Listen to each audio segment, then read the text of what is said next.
what we're going to do today is give you a nice overview of what's happening in the Port of New York and New Jersey. So I'm here with Captain Tom Markham from the U.S. Coast Guard, and he's going to talk about how the Coast Guard keeps us safe.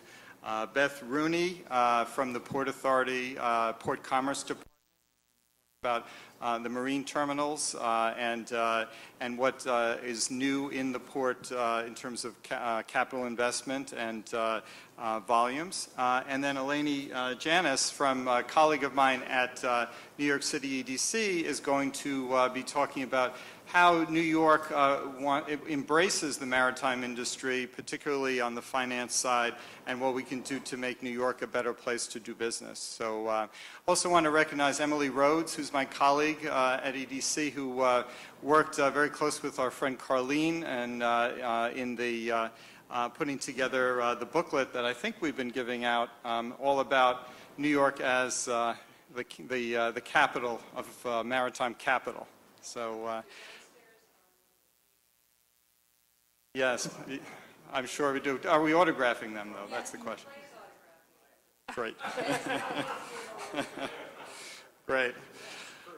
Exactly, for a fee, right. So we're going to get started. We don't have too much time. We will, what we'll do is get through the agenda so we can do some Q&A. So I'm going to lead off with a little bit of an overview. So New York City Economic Development Corporation is kind of we call ourselves the mini Port Authority of New York. We were formed in 1991, and when we were created, we took over the functions of the Department of Ports and Terminals, which sort of has a lineage all the way back to the Civil War and the Department of Docks. So EDC really works on a whole myriad of capital assets related to the maritime industry, where we play a direct role in the day-to-day operations at the Manhattan and Brooklyn cruise terminals. We also oversee, with the Port Authority, the Howland Hook Marine Terminal in Staten Island and the Red Hook Terminal in Brooklyn. We are now in an exciting period where we're bringing back to life our marine terminal in South Brooklyn, the South Brooklyn Marine Terminal. These are a mix of container and break bulk cargo facilities. The other thing that we do is, and really one of the main tasks of EDC, why it was formed, was real estate development. And you know, if you look at some of the iconic projects of the last 10 years, EDC has been kind of the center of those. Things like the High Line was something that EDC built, you know, and all of the impacts that had on the surrounding real estate. You can thank us for that, I guess. Governor's Island is another project that we're overseeing, the redevelopment of the island. The last thing that we do is we always are looking sort of over the hedgerows at what the next big thing is. So a good example of that would be a project like the Roosevelt Island Cornell Tech campus that's under construction. That was a project that sort of came out of think tanks that we have at EDC that looked at what is an industry that New York doesn't do well in, and the answer was, well, tech. You know, that's something that they do on the West Coast, they do in Boston, but New York didn't really have that presence. So we went out and tried to make that market, and it seems to be working. So that's EDC generally in a nutshell. And what do we do for the port? Well, just as I was saying before, what our group is sort of mixed between planning and policy, as well as the actual operations. So we do master plans for the city port facilities, and we're always looking at meeting the market demand. New York City, and the box I think shows it well, is a huge market, largest in the United States. So that's our biggest, I guess, claim to fame, is New York City is big. It's a growing market, 26 million square feet of construction that's happening now, which is pretty impressive. And another point we want to leave you with is that we're very diverse and we're very open. We're a good place to play in capital markets because we speak a lot of different languages. 37% of us were born someplace else. So a good place if you're doing global commerce. And that's my time. I am going to now hand it over to Captain Markham to talk about the Coast Guard's role. Thank you very much. Good afternoon, everyone. We're leading off after lunch. It's always a little bit difficult. I want to thank whoever started the rumor that we're raffling off Hamilton tickets. That's absolutely untrue, absolutely untrue. Although Alexander Hamilton is the father of the Coast Guard. Okay, so if we leave with nothing else today, as far as the Coast Guard is concerned, I'm going to presume nothing, but I wanted you to know the three facts. Alexander Hamilton is the father of the Coast Guard. We fall under Department of Homeland Security, having shifted from Department of Transportation when the Department of Homeland Security was created, and we shift in our entirety Department of Navy during declared times of war, which hasn't happened since World War II.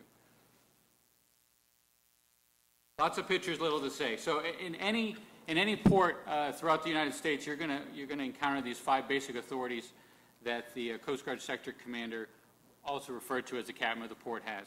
One is Search and Rescue Mission Coordinator. That's anything from someone being pulled out by a riptide off of the beach to the movie that just came out last week about Sully and the flight that hit the Hudson, to the event that happened off of Puerto Rico a couple weeks ago, where they had to evacuate 500 folks off of a cargo ship on fire, which is your top left-hand corner.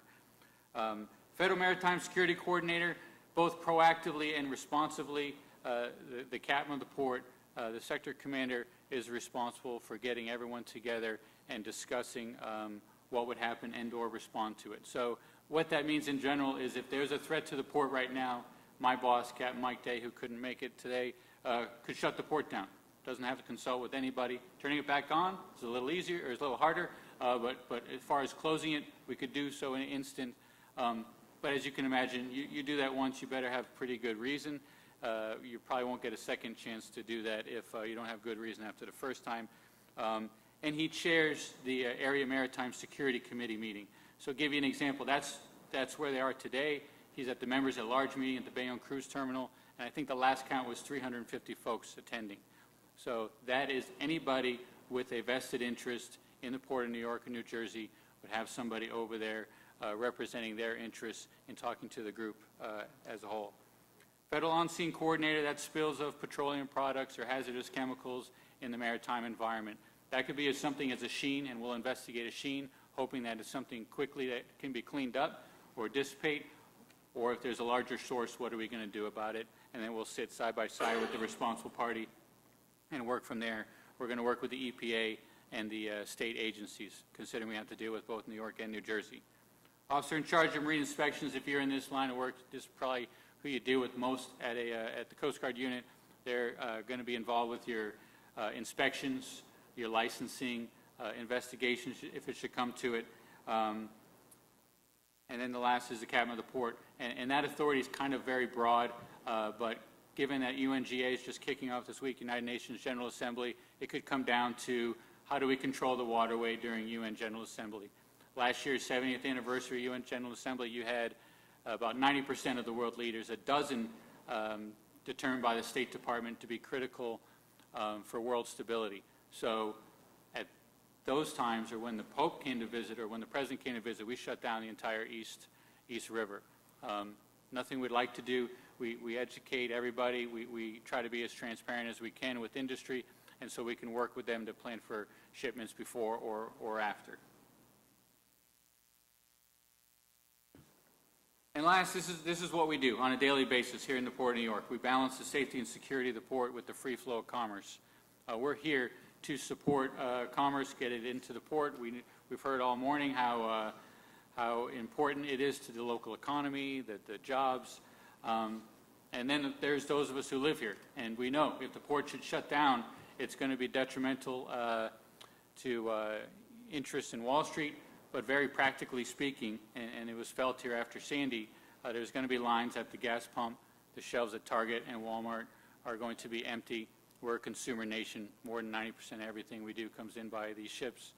So it's in all our best interest to keep the port open. So that could look like the 22+ million people that ride the Staten Island Ferry every year, the 4.3 million people that visit the Statue of Liberty, exercising the security zone around the Statue of Liberty, meaning basically no one comes within 100 yards. The airports, we have 3 major airports around here. 2 sit right on the water. Then you have Newark that's pretty close. And not only with the UN General Assembly on the East River, but all the bridges and other infrastructure that we're required to protect. Lastly, is we have 3 federal anchorages that we manage, just trying to keep folks coming in and out in a timely manner. That's all I have. Right. So those of you that were here before lunch heard the Port Authority executives, our executive director and chairman, talk about a lot of the specifics of the Port of New York and New Jersey. So just to take that back a little bit, the Port Authority's authority is designated by this golden line around the region, and that is a district of 25 miles around the Statue of Liberty. But the authorities that Captain Morkan just talked about actually extend beyond that. So when we talk about the Port of New York and New Jersey, in my mind, there's the big P for port and the little p for port. The big P within the Captain of the Port's authority goes from Sandy Hook, New Jersey, all the way up the Hudson River to the Lake Champlain locks and the Canadian border, and out to the western tip of Long Island. Within that Port of New York and New Jersey, there are about 185 facilities that move people and goods across the dock by water. Of those 185 facilities, the Port Authority only touches 13 of those. And those facilities that the Port Authority is involved in are limited to Port Newark, Port Elizabeth, Jersey City, Brooklyn, New York, and Staten Island, New York. So the value that we provide the whole Port of New York and New Jersey to the region is significant. And one of the reasons why the port is so important, and the Lieutenant Governor talked about it at lunch, is because of the volume and value of commercial trade, global trade that is moved through our region, and the fact that we have the largest consuming public right here within our backyard. And then, besides the local consuming public, there's another 100 million people that can be reached from the Port of New York and New Jersey within a day to a day and a half's transit from any one of our facilities. Most times when we talk about the Port of New York and New Jersey, we give a lot of credit to the containers. The port is the 3rd largest container port in the country, the largest on the east coast of North America. But it's also important to recognize that the Port of New York and New Jersey is the largest port when it comes to refined petroleum products. Also quite a few bulk, break bulk, roll-on, roll-off, project cargo, or heavy lift cargo, and also the cruise terminals that are located in Brooklyn, Manhattan, and Jersey City. So it's not just containers when we talk about the Port of New York and New Jersey. And last year there were over 5,000 international arrivals and 10-fold types of transits within that area.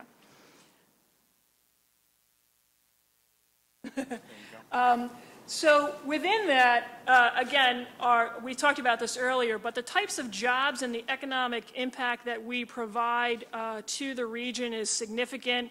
The New York Shipping Association, John Nardi is here, conducts an economic impact study every other year, and the Port of New York and New Jersey supports over 336,000 jobs. That's direct and indirect jobs.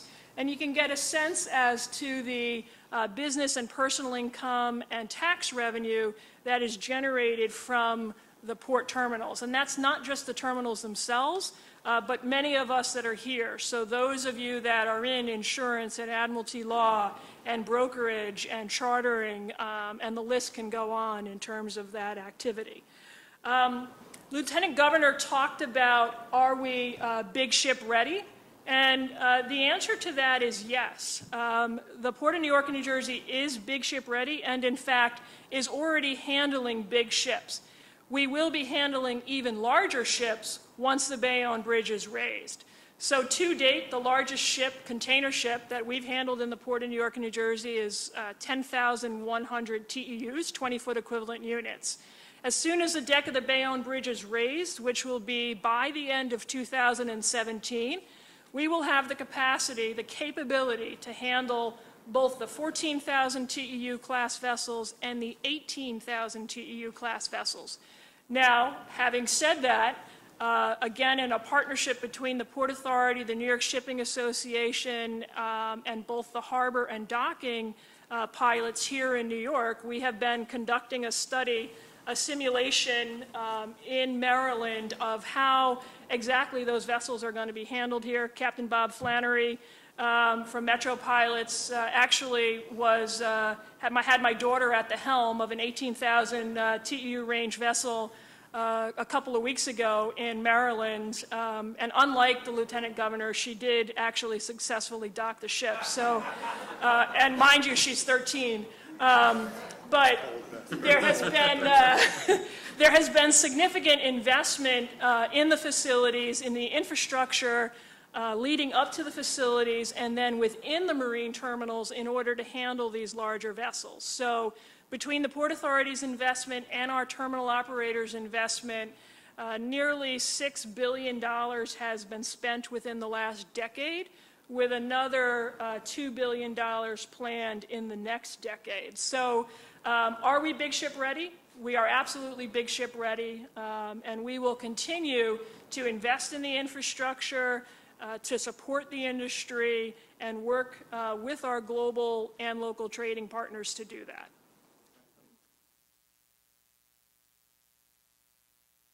Thank you.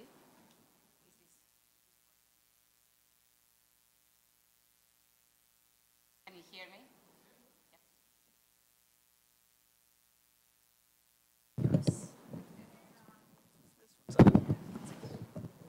I'm good. Great, fantastic. So I think you've heard it a few times today that New York City, with its vibrant economy, global workforce, accessible infrastructure, and quality of life, is an ideal place to both do business and work. And I'll add some numbers to it and some information about the work we are doing and how that's relevant to shipping, finance, the maritime industry. So as Andrew mentioned, the Economic Development Corporation is responsible for shaping the city's economy, and we have a diverse toolkit to accomplish that mission. So we making investments in across industries and across types of infrastructure. We're seeing our businesses grow. And we're particularly proud of the fact that currently New York City has reached an all-level high of private sector jobs. We currently have 4.3 million jobs, and we are hitting a new high every month that goes by.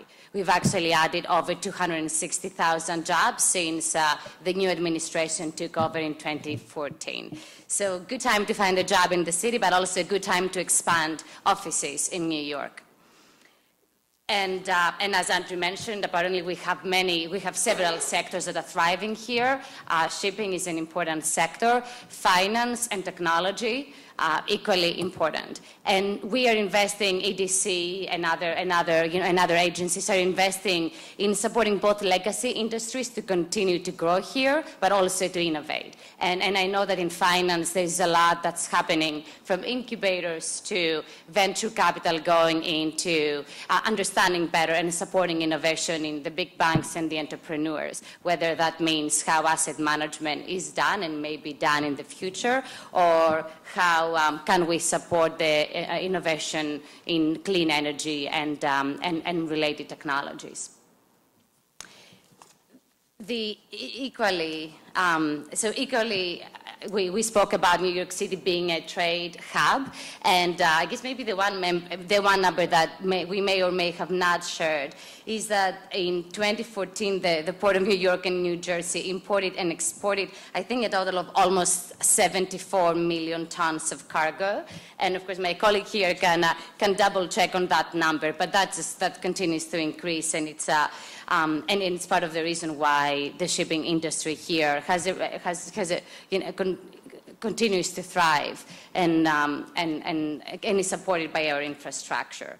So why is New York City competitive? And this graph just shows how growth in New York City, job growth, outpaces every other city in the country.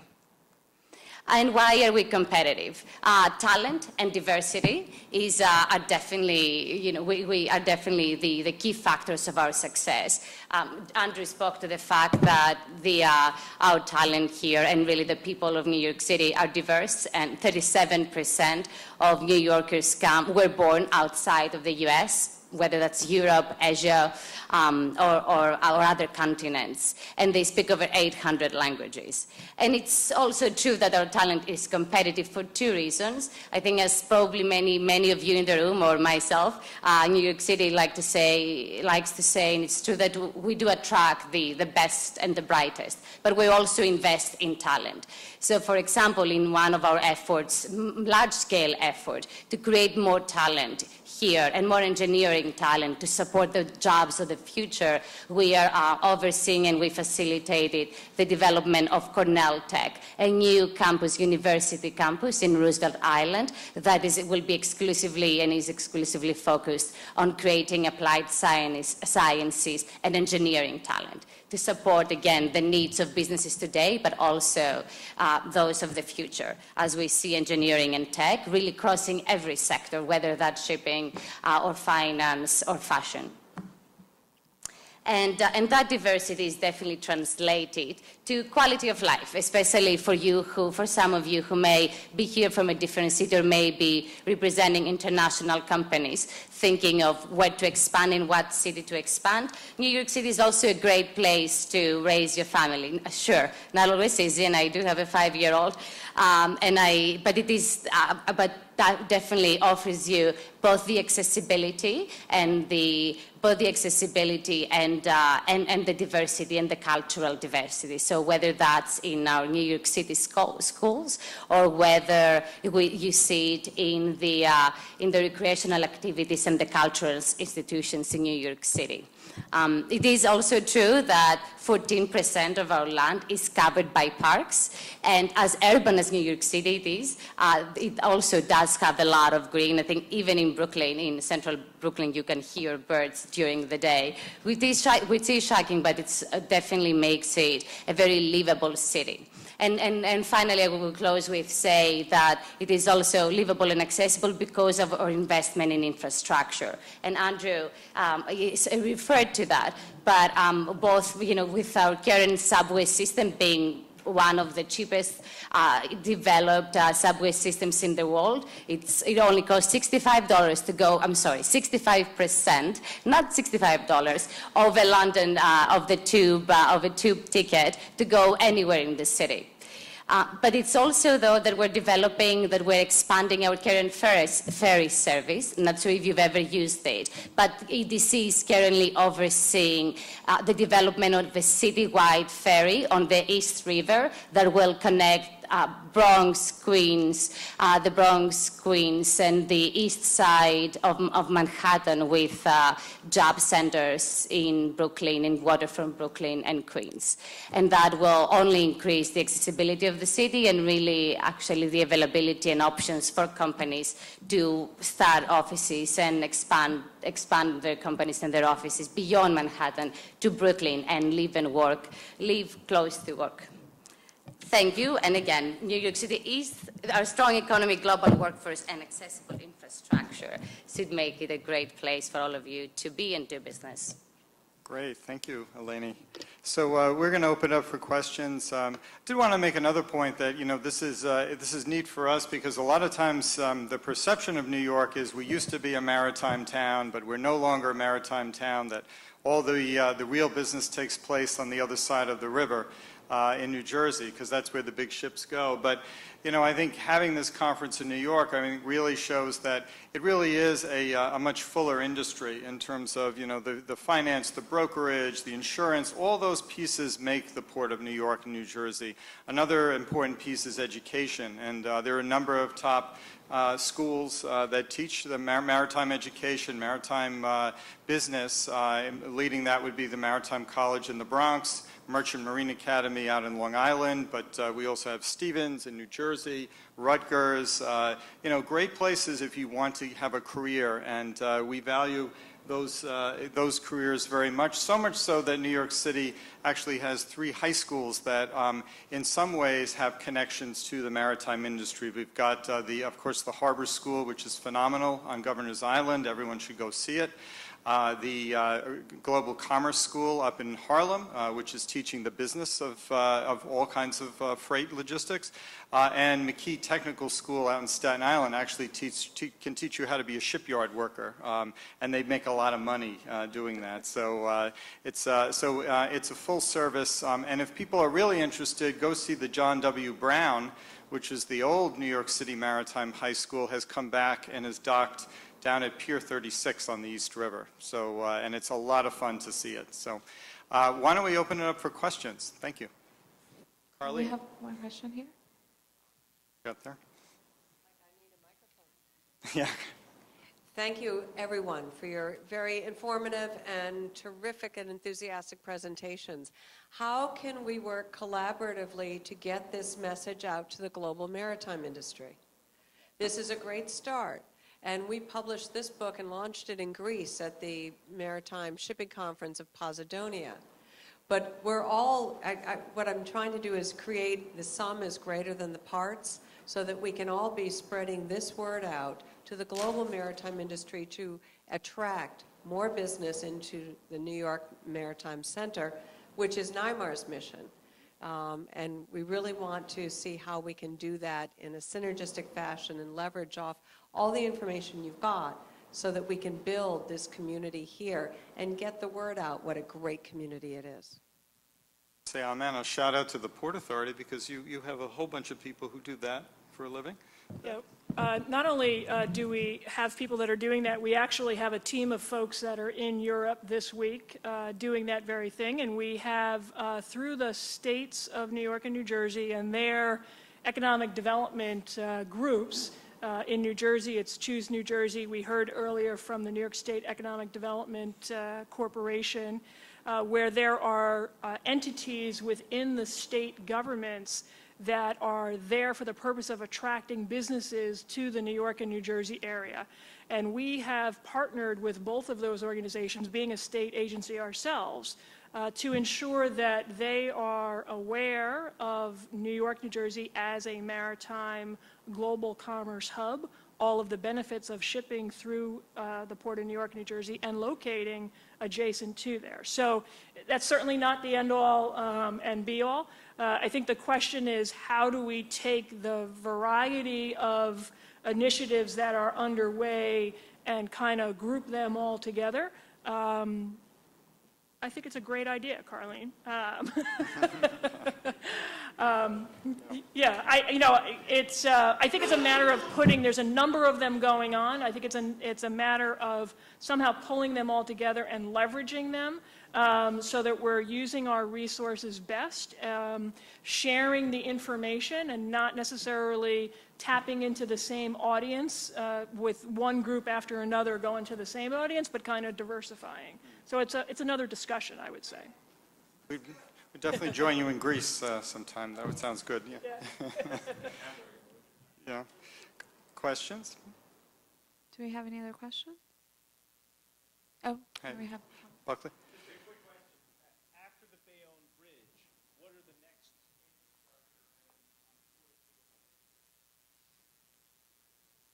It's a good question, Bucky. I know there's a fight about Yeah.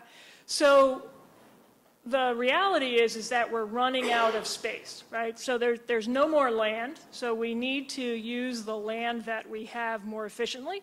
And that's what our terminal operators are doing now in terms of densifying the space that they have and in some cases automating that and using that better.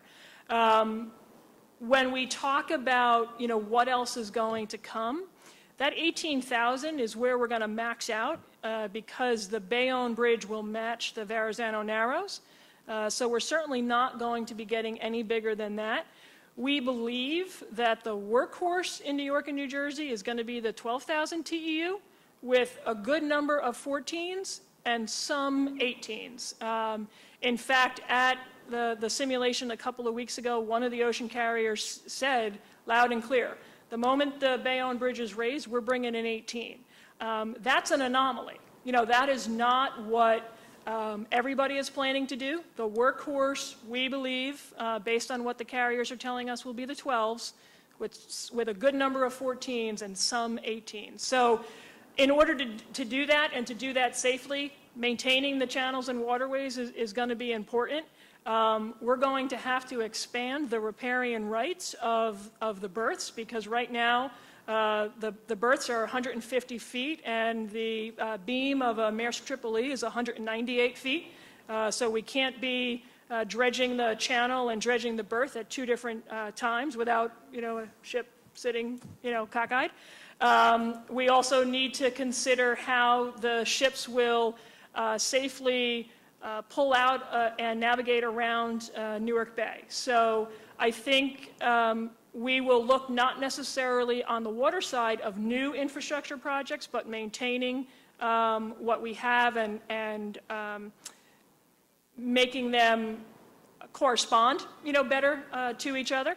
And then on the land side, we are continuing to invest in capacity enhancements and improvements to the road and to the rail. And when we're completing the 4th intermodal container transfer facility in Jersey City, we will have the capacity to handle 1.5 million lifts by rail. Last year, we did just over 500,000. So we're using just about 1/3 of the rail capacity we anticipate having. And that's where there is an opportunity for growth, is in that discretionary cargo that has a choice of coming to New York or New Jersey or going to Norfolk, for example. I would just add that one of the things we're going to be focusing on is dredging some of the secondary channels, and we've been working with your colleague, Captain Johansson, on NHDR, on looking at how we can get maritime into more places around the city.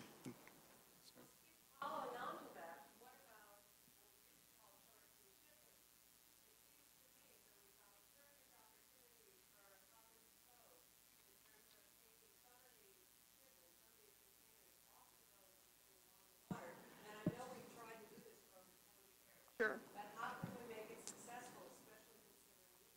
Yeah. So that is, that's exactly what Captain Johansson was asking in an earlier panel. You're right. Short sea shipping is an opportunity. We need to, today, 85% of our cargo goes out by truck. The roadways are congested for that cargo, which is going outside the 250-mile. Rail and short sea shipping is the option. Happy to say that starting on Thursday this week, the first barge that is moving between Brooklyn and Newark on a newly authorized marine highway system by the U.S. Maritime Administration will be moving this Thursday.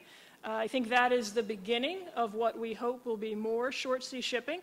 And I think as the ocean carriers begin to load center, meaning calling New York and New Jersey and 1 or 2 other East Coast ports, as opposed to a milk run of 4 or 5 different U.S. East Coast ports, there will be an opportunity for more short sea shipping. The challenge is always on cost. So that, is an ongoing discussion. Question?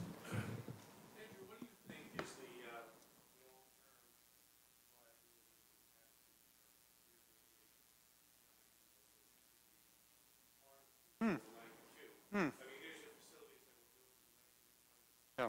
Last update is big plans, Mm-hmm. they are woefully inadequate, really, for the modern cruise ship. What is the EDC's plan? Well, that's a great question. I mean, a few years ago, we invested a lot of money in Pier 88 and 90. We expanded the aprons on 88, and we modernized the physical plant. And what that resulted in was really record, cruise passengers at those facilities. I think what the old-fashioned finger piers are a little bit long in the tooth, but People want to be in Manhattan. They want to be in New York. We have started the expansion by going into Brooklyn. I think doing more of that if needed. But right now, we know that we've been looking for a new terminal operator as sort of the course of things for, the terminal agreements have ended and we're starting the new round. And there's a lot of interest. So I would say, right now our plan is to stay the course. And, as long as the cruise lines want to be here, we're going to find a way to serve them.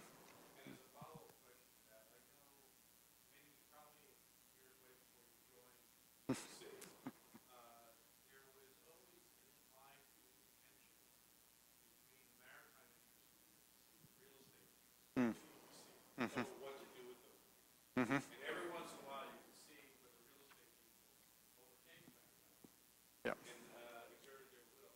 Is there still that tension within the agency as to whether this is a real estate asset or a maritime? I'd say it's gotten better. I started in '97, and when I started, mostly what we did was put no docking signs up on our piers. And the latest, is we created a Dock NYC program with Billy Bay, and now we have, 6 sites around the city that formerly were vacant are now active. That's why it's so exciting that John W. Brown is at Pier 36. So I think, and the more we look at things like resiliency, we look at marine highways, the more we're going to need these piers, honestly. And I think we're out of time. I want to thank Capital Link. I want to thank everybody who came here to see us and braved through lunch. And we're now going to hand it back. And thank you very much for coming. So.